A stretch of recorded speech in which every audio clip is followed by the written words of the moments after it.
माझं सोलापूर न्यूज मध्ये आपल्या सगळ्यांचं स्वागत.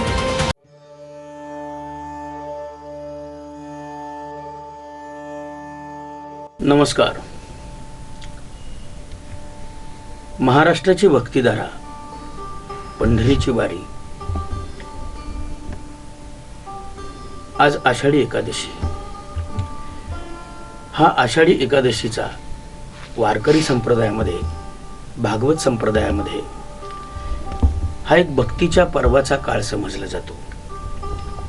आज या आषाढीच्या पर्वाबद्दल 4 शब्द बोलण्यासाठी मी प्रयत्न करतोय. माझे मित्र शिवानंद चलवादी यांनी मला इथे बोलवलं, अंचाटे साहेबांनी बोलवलं आणि मी बोलतो आहे. खरं तर मी गाणारा माणूस, पण आज थोडंसं बोलतो आहे की सोलापुरामध्ये आषाढी एकादशी निमित्त प्रतिवर्षी अभंगवाणीचा अमृताची फळे आणि संत साहित्यावरचा एक विचार, संत साहित्याच्या प्रचारार्थ, सामाजिक आणि राष्ट्रीय ऐक्याच्या प्रचारार्थ एक 2007 पासून एक अभंग गायनाची एक चळवळ माझ्याकडून पांडुरंगाने करवून घेतली आणि त्या अनुषंगाने आज मला इथे बोलवण्यात आलं. मी संयोजकांना धन्यवाद देतो, ऋण व्यक्त करतो. आषाढी पर्वकाळ म्हणजे नेमका काय? खरं तर या पर्वकाळामध्ये आपल्याला सगळीकडे, पूर्ण महाराष्ट्रात, भारतभरातून, आणि महाराष्ट्राचा तर हा एक आध्यात्मिक सणच आहे. तर या आध्यात्मिक सणामध्ये भोग नाही सांगितला, त्याग सांगितलेला आहे. लाखो वारकरी टाळ मृदुंगाच्या गजरामध्ये पंढरपूरला येतात, सामाजिक समतेचा संदेश घेऊन जगासमोर जातात. मग हे व्रत काय आहे? या संदर्भामध्ये एक छोटासा दाखला संत एकनाथांचा आपल्याला अभंग पुरेसा ठरतो. संत एकनाथ महाराज म्हणतात, आषाढी पर्वकाळ एकादशी दिन हरी जागरण देवा प्रिय. आषाढी एकादशी पर्वकाळ, आषाढी पर्वकाळ एकादशी दिन हरी जागरण देवा प्रिय. निराहार व्रत जो करी आवडी, मोक्ष परवडी त्याचे घरा. व्रत आचरती हरिकथा करीती, नाम घोष गाती आवडीने. प्रदक्षिणा तीर्थ आदरे सेविती, पूर्वजते जाती वैकुंठाशी. पुंडलिकाचे दर्शन चंद्रभागे स्नान, विठ्ठल दर्शन धन्य होती. एका जनार्दनी ऐसा ऐसा ज्यांचा नेम, एका जनार्दनी ऐसा ऐसा ज्यांचा नेम. तया सर्वोत्तम नुपेक्षितो, तया सर्वोत्तम नुपेक्षितो. आता यातल्या एकेका ओळीवर जरी आपल्याला विचार करायचा झाला तरी आषाढीचे महत्व एकनाथ महाराजांनी कसं सांगितलं आहे हे आपल्या लक्षात येईल. की निराहार व्रत, निराहार व्रत ही संकल्पना नेमकी काय आहे? तर निराहार व्रत असं का सांगितले आहे? कारण अन्नाच्या पाठीमागे माणसाची वासना जन्मास येते. संत वचनच आहे, जैसे खाई अन्न तैसे त्याचे मन. मग निराहार, आहारच घ्यायचा नाही तर मग अन्नामधून निर्माण होणाऱ्या ज्या काही विषय वासना आहेत त्या आपोआपच निर्माण होणार नाहीत. अशा रीतीने हे निराहार व्रत करावं अशी संकल्पना संत एकनाथ महाराजांनी सांगितली आहे. मग निराहार व्रत हा जो आवडीने करतो आहे, एकादशी व्रत जो आवडीने करतो त्याला एकनाथ महाराज म्हणतात, मोक्ष परवडी त्याचे घरी. मोक्ष, त्याचे घरी मोक्ष येतो. आता मोक्ष या संकल्पनेचा अर्थ अध्यात्मामध्ये खूप वेगवेगळ्या पातळीवरती सांगितलेला आहे. मोक्ष म्हणजे अशी एक संकल्पना आहे धर्मामध्ये की प्रत्येक जीव हा 84 कोटी योनीतून जन्मास येतो. तो फिरून पुन्हा जन्म मृत्यूच्या फेऱ्यामध्ये अडकलेला असतो आणि या पलीकडची जी अवस्था असते त्याला मोक्ष असं म्हणतात. हा झाला अध्यात्माचा सखोल अर्थ. परंतु आपल्याला प्राथमिक स्तरावरती जरी एक तार्किक विचार करायचा झाला तरी जन्म आणि मरण या संकल्पना म्हणजे नेमक्या काय आहेत. खरं तर आपल्या अपेक्षा पूर्ण नाही झाल्या की आपल्याला दुःख होतं. कधी कधी मेल्यासारखं वाटतं. आपण पुन्हा उठून उभा राहू की नाही अशी शंका मनाला येते. म्हणजेच आपण जन्मतःच जगत असताना जीवन व्यवहारामध्ये आपल्या वाट्याला आपल्या अपेक्षा पूर्ण नाही झाल्या तर आपण दुःखी होतो, मेल्यासारखं वाटतं. आपल्याला जीवन जगताना एक निराशा येते आणि मग ही निराशा याचंच नाव मृत्यू. खरं तर आशेचं नाव जीवन आणि निराशेचं नाव मृत्यू. ही संकल्पना प्राथमिक स्तरावरती जरी आपण घेतली, खूप अतिशय सखोल अशा अध्यात्मामध्ये न शिरता, हा मोक्ष जो आहे हा सुखदुःखाच्या पलीकडे जाण्याची जी काही अवस्था आहे त्याला आपण मोक्ष म्हणू शकतो. एक तर्कानं म्हणू शकतो. धर्मातली आणि अध्यात्मातली किंवा भागवत संप्रदायाची व्याख्या यापेक्षा खूप मोठी असेल. ज्ञानदेवांनी किंवा सर्व संतांनी, तुकोबरायांनी, संत गाडगे महाराजांनी किंवा संत चोखोबांनी किंवा संत रोहिदासांनी, अनेकांनी, आपल्या सोलापुरातील सिद्धेश्वर महाराजांनी, अनेकांनी मोक्ष या संकल्पनेच्या वेगवेगळ्या पातळीवरती विचार केलाय. पण अंतिमतः तो समत्वाच्या पातळीवर जातो, तो जन्म मृत्यूच्या पलीकडची अवस्था. पण अगदी प्राथमिक स्तरावरती सामान्य भाविक म्हणून मला असं वाटतं की सुखदुःखाच्या पलीकडे आपलं मन गेलं की त्या क्षणाला तो आपण मोक्ष समजायला काय हरकत आहे.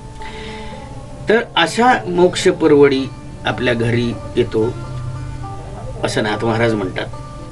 आता हे एकादशी व्रत म्हणजे आणखीन नेमकं काय आहे. एकादशी व्रत, आपला देह पंचमहाभूतापासून बनला आहे. 5 या आकड्याला खूप महत्व आहे. पंचमहाभूतापासून देह बनलेला आहे. पृथ्वी, आप, तेज, वायू, अग्नी. आणि या पंचमहाभूतापासून बनलेल्या या देहाला 5 कर्मेंद्रिये, 5 ज्ञानेंद्रिये अशी दशेंद्रिये आहेत. 5 कर्मेंद्रिये कोणती तर हात, पाय, नाभी, गुदद्वार, मूत्रद्वार, ही 5 कर्मेंद्रिये. आणि 5 कर्मेंद्रियानंतर 5 ज्ञानेंद्रिये, नाक, कान, जीभ, त्वचा आणि डोळे. या 10 इंद्रियांच्या माध्यमातून आपण जीवन व्यतीत करत असतो, जीवन व्यवहार पार पाडित असतो. आणि या 10 इंद्रियांच्या पलीकडे जाऊन आपलं एक 11वं इंद्रिय मन, हे 11वं इंद्रिय जे मन आहे, या मनावर जर नियंत्रण नसेल तर ही दशेंद्रिये बेकाबू होतात, त्यांच्यावर नियंत्रण राहत नाही. आणि म्हणून मन हे 11वं इंद्रिय सांगितलंय. आणि या मनावरचं नियंत्रण जे आहे, हे मनावर नियंत्रण करण्याचं व्रत म्हणजे एकादशी व्रत आहे. आणि या एकादशीला म्हणून तर सर्व संतांनी भागवत संप्रदायामध्ये मोठं महत्व आहे. तर अशा रीतीनं मग या एकादशीला मनावर नियंत्रण करण्यासाठी काय करायला पाहिजे. मग हरिकथा ऐकायला पाहिजेत, नामघोष गायला पाहिजे, हरीचा जयघोष करायला पाहिजे. आणि मग हरिकथा जो करतो, हरीची कथा जो सांगतो त्याचं दुःख हरण होतं. हरीची कथा जो ऐकतो त्याचं दुःख हरण होतं.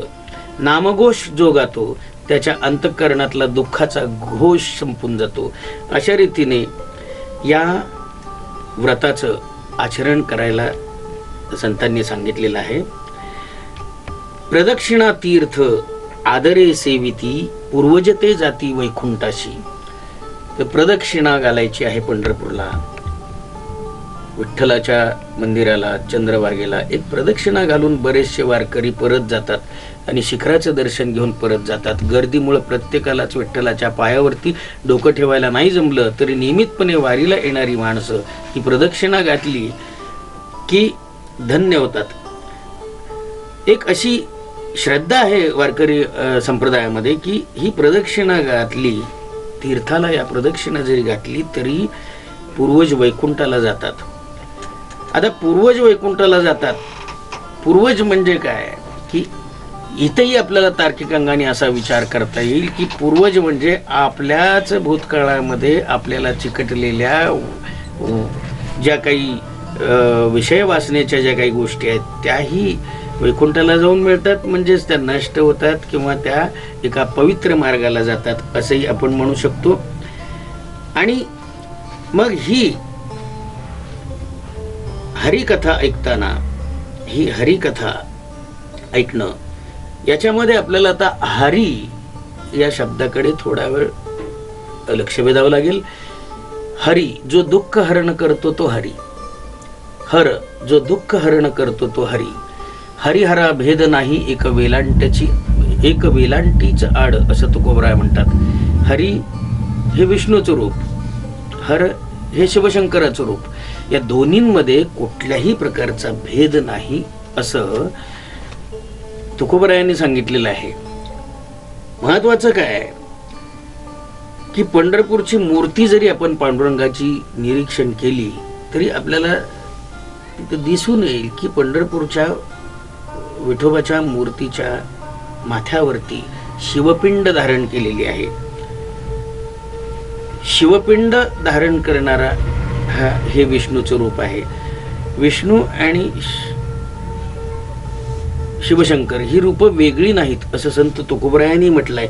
याचे दाखले पण मिळालेले आहेत. संत रामदास एकदा दर्शनाला गेलेले असताना त्यांनी विठ्ठलाच्या पायावर डोकं ठेवलं आणि त्यांना संत रामदास हे रामभक्त असल्यामुळं त्यांना त्या ठिकाणी विठ्ठलाच्या दर्शनाला गेल्यानंतर त्यांनी पाहिलं आणि त्यांच्या मुखातून शब्द बाहेर पडले की अरे रामा तुझं धनुष्यबाण कुठं गेले, अरे रामा तुझं धनुष्यबाण कुठं गेलं. म्हणजे त्यांना विठ्ठलाच्या ठिकाणी राम दिसला. राम दिसला ना दिसला तोपर्यंत असे डोळे उघडून ते दर्शन घेतात. तोच पुन्हा कमरेवर हात ठेवलेला विठ्ठल दिसला. पुन्हा त्यांच्या मनात प्रश्न आला की धनुष्यबाण कुठे गेलं. असा प्रश्न आला की पुन्हा तिथे त्यांना रामाचं दर्शन झालं. ही जी मानसिक अनुभूती संत रामदासांना मिळाली तशीच ती संत नरहरी सोनारांना पण मिळाली. विठ्ठलाच्या मापाचा करदोडा करायचा होता आणि करदोडा करायचा असताना संत नरहरी सोनार हे कट्टर शिवभक्त, ते म्हणाले मी त्या विष्णूचा अवतार असलेल्या विठ्ठलाचं तोंडही बघणार नाही. आणि मग त्यांनी डोळ्यावर पट्टी बांधून विठ्ठलाच्या कमरेचं माप घ्यायचं ठरवलं आणि त्यांनी ते माप आणलं. संत नरहरी सोनार हे कसबी सोनारकाम करणारे प्रसिद्ध कारागीर म्हणूनही त्या काळात पंढरपुरात प्रसिद्ध होते. त्यांनी बनवलेली मापातली गोष्ट कोणाला बसली नाही असं कधी झालं नाही. इतकं तंतोतंत काम ते करायचे. आणि त्यांनी तो विठ्ठलाच्या मापाचा करदोडा घेतला आणि पुन्हा डोळ्यावर पट्टी बांधून तो पांडुरंगाच्या कमरेला बांधायला ते गेले आणि तो करदोडा बसेना. संत नरहरी महाराज चक्रावले. तो करदोडा विठ्ठलाच्या कमरेला बसेना. मग माप चुकलं कसं माझं. आणि म्हणून त्यांनी चाचपून बघायला सुरुवात केली तर त्यांना जटा, त्रिशूल, तिथं शिवशंकराचं रूप दिसलं त्यांना. पुन्हा त्यांनी तो माप घेतलं, पुन्हा करदोडा आणला, पुन्हा बनवला, पुन्हा नेला. असं 2-3दा झालं परंतु करदोडा बसला नाही. जेव्हा नरहरी सोनारांना साक्षात्कार झाला की ही दोन्ही रूप माझीच आहेत, म्हणजेच अंतिमता ईशतत्वाची आहेत. शिव आणि शंकर आणि विष्णू हे वेगळे नाही आहेत. तेव्हा शंकर हाच पांडुरंग आहे, पांडुरंग हाच शंकर आहे हे त्यांच्या जेव्हा अंतरात्म्याला पटलं तेव्हा ते माप व्यवस्थित जुळलं आणि पांडुरंगाच्या कमरेला करदोडा बसला. अशा हा हरी, अशी ही हरीची संकल्पना भेदातीत आहे. वैष्णव आणि शिव हा शैव हा भेद वारकरी संप्रदाय मुळातच मानत नाही. सर्व अखिल मानवजात एक आहे हा हरी जळी स्थळी काष्टी पाषाणी सर्वत्र आहे. या सृष्टीमध्ये जेवढे जेवढे जीव आणि अजीव आहेत त्या सर्व जीवात आणि अजीवात म्हणजे निर्जीवात सुद्धा परमेश्वरी संकल्पना आहे असं संतांनी सांगून ठेवलंय. अणुरेणूया थोकडा तुका आकाशा एवढा असंही म्हटलं जातं की हा अणुरेणू मोठी गंमत आहे की विज्ञानाच्या अंगाने जरी विचार करायचा झाला तरी प्रत्येक वस्तू ही अणुरेणूंची बनलेली आहे असं विज्ञान सांगतं. प्रत्येक अणूमध्ये पुन्हा प्रोटॉन न्यूट्रॉन इलेक्ट्रॉन वगैरे या गोष्टी आहेत आणि या सतत फिरत असतात. सभोवतालच्या वातावरणाचा त्याच्यावरती परिणाम होत असतो. म्हणजेच प्रत्येक निर्जीव वस्तू जरी आपण समजली तरी त्याच्या आतमध्ये एक चैतन्य दडलेलं आहे.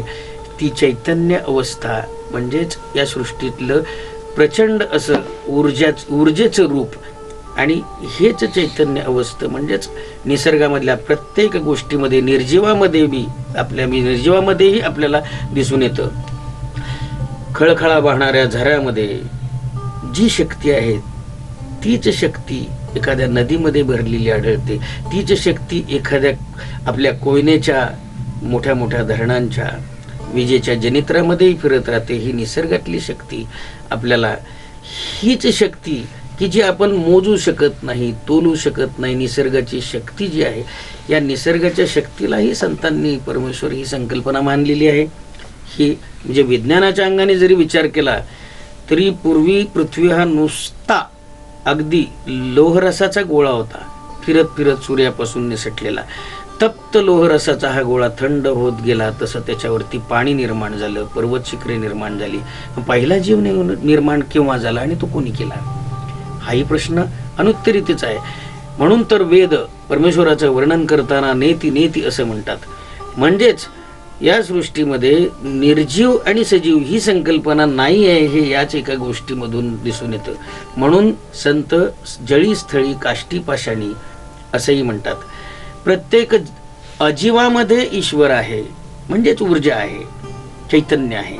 प्रत्येक सजीवामध्ये तर ती आहेच आहे. मुंगीपासून हत्तीपर्यंत, वाघापासून सिंहापर्यंत सर्व सजीव जे जे दिसत नाहीत असे सूक्ष्म जीव आणि जे जे दिसतात असे महाकाय जीव या सर्वांमध्ये हीच निसर्गातली अनाम ऊर्जा की ज्या ऊर्जेला आपण परमेश्वर म्हणतो. मग ज्याला जसा भावेल तसं त्यांनी तो घेतला. मग पांडुरंग हे एक प्रचंड अशी श्रद्धेची संकल्पना आहे आणि ती संतांनी तात्विक आणि सात्विक गायणीतून चाळून घेतलेली आहे. तेव्हा खरं पांडुरंगाचं रूप तुमच्या आमच्यात आहे, मुंगीमध्ये आहे, एखाद्या कुत्र्यामध्ये आहे. संत नामदेवांना तर कुत्र्यामध्ये विठ्ठल दिसला ही कथा आपल्या सर्वांना ठाऊकच आहे. तर अशा रीतीनं प्रत्येक प्राण्यांना जपावं, झाडाला जपावं हाही संदेश संतांनी दिलेला आहे. एका गावामधून एक नदी वाहत होती आणि नदीच्या किनारी असलेल्या झाडाच्या जवळ काही मुलं खेळत होती आणि अचानक एका मुलाने त्या झाडाची फांदी उरबाडली आणि दुसरा मुलगा रडू लागला. रडणाऱ्या मुलाला पाहून सगळे हसू लागले. काय झालं म्हणून त्याला विचारल्यानंतर त्यांनी सांगितलं, नका रे, ती फांदी नका उरबडू, त्या झाडाला दुःख होईल ना रे.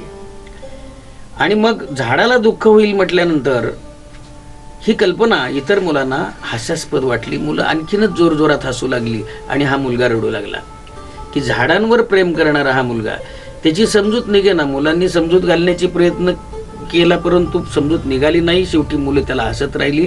हा मुलगा घरी आला, आपल्या आईला सांगू लागला, आई रडत रडत सांगू लागला की आई ती मुलं झाडाला त्रास देत आहेत ग, आई ती मुलं झाडाला त्रास देत आहेत ग, झाडाच्या फांद्यावर पडत आहेत बघ, त्या झाडाला त्रास होईल ना, त्या झाडाला किती त्रास झाला असेल. आणि मग त्याची ती संवेदनशीलता पाहून आईच्या डोळ्यात पाणी आलं आणि हाच मुलगा पुढे मोठा होऊन संत नामदेव म्हणून प्रसिद्ध झाला. म्हणजे ती नदी ती चंद्रभागा आणि हा मुलगा तो संत नामदेव.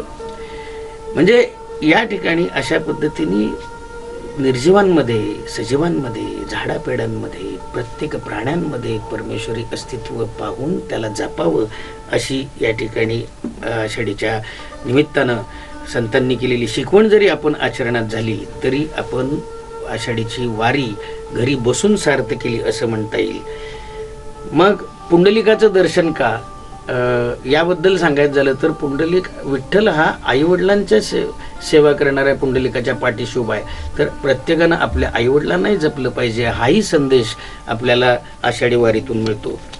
शेवटी मनामध्ये एक प्रश्न आणि त्याच्या अनुषंगाने एक जीव म्हणून काय होतं बघा. प्रपंच माया ओखटी की चोकटी, मन वढाळ वढाळ की अमृतासारी की दुधाळ, जिव्हा व्यवहाराचा जाळ की लढिवाळ चंद्रभागा वेल्हाळ, पोट अन्नाचे गोदाम की हरीचे मनमुक्त धाम, हात स्वार्थाचे पायिक की टाळ मृदंगाचे स्थायिक, पाय तुडवी ती राणे की पायात दव भिजली राबती मने, डोळे पाहती भोग सोहळे की अवघ्या जीवाचे तळे ते सावळे, नाक कोठेही खुपसणारे की परदुःखाने श्वास उसवणारे, स्पर्श वेटाळी कुटाळी की हरिनामी रंगलेली ब्रह्मानंदी टाळी. या साऱ्या प्रश्नांची उत्तरे पंढरीच्या वारीत जीव शोधत राहतो. जीवाला शिवाची जाणीव करून देणारी, जीवा शिवाची भेट घडवून देणारी, काया माया पालटणारी, देहबुद्धीचा विसर पाडणारी, अवघ्या चराचराला आपलेसे करायला शिकवणारी शांताई माझी विटाई. पंढरीची वारी, वारी वारी जन्म मरण ते वारी. धन्यवाद. माझं सोलापूर न्यूज या यूट्यूब चॅनलला सबस्क्राईब करा आणि बेल आयकॉन प्रेस करायला विसरू नका.